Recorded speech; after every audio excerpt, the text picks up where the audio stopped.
మార్కాపురం జిల్లా పుల్లల చెరువు మండలంలో 10వ తరగతి చదువుతున్న విద్యార్థులు అత్యుత్తమ ఫలితాలు సాధించాలనే లక్ష్యంతో స్టేట్ టీచర్స్ యూనియన్ ఆధ్వర్యంలో రూపొందించిన ఎస్ఎస్సి బుల్లెట్ క్యూ స్టడీ మెటీరియల్ను విద్యార్థులకు ఉచితంగా పంపిణీ చేశారు.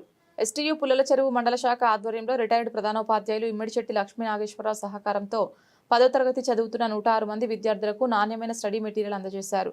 ఇందులో ముఖ్యమైన ప్రశ్నలు, మోడల్ పేపర్లు, గత పరీక్షల ఆధారంగా రూపొందించిన అంశాలు ఉండడంతో ఇది విద్యార్థులకు ఎంతో ఉపయోగకరంగా ఉంటుందని ఉపాధ్యాయులు తెలిపారు.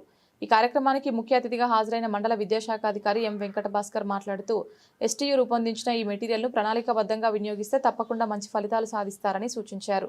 రోజువారీ పఠన అలవాటును పెంచుకొని ఉపాధ్యాయులు సూచించిన విధంగా చదివితే విజయం సాధించడం సులభం అవుతుందని, విద్యార్థులు కష్టపడి చదివి పాఠశాల తల్లిదండ్రులకు గర్వకారణంగా నిలవాలని సూచించారు.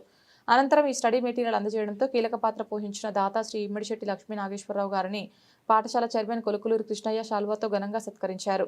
సందర్భంగా పలువురు విద్యార్థులు, ఉపాధ్యాయులు ఆయన సేవలను కొనియాడారు. ఈ కార్యక్రమంలో ఎస్టీయూ పుల్లల చెరువు మండల శాఖ అధ్యక్షురాలు శ్రీమతి సి జయమ్మ, ప్రధాన కార్యదర్శి తార్యానాయక్, మార్కాపురం జిల్లా ఎస్టీయూ గౌరవాధ్యక్షులు డి రామదాసు, జిల్లా ప్రధాన కార్యదర్శి ఆర్ దేశనాయక్, ఎస్టీయూ రాష్ట్ర కౌన్సిలర్ ఎం పూర్ణయ్య, ఎస్టీయూ జిల్లా కార్యదర్శి ఎం లక్ష్మీనారాయణ, జిల్లా పరిషత్ హైస్కూల్ ప్రధానోపాధ్యాయులు వెంకట ప్రభుజీ, పాఠశాల చైర్మన్ కొలుకులూరు కృష్ణయ్య, ఉపాధ్యాయ సిబ్బంది తదితరులు పాల్గొన్నారు.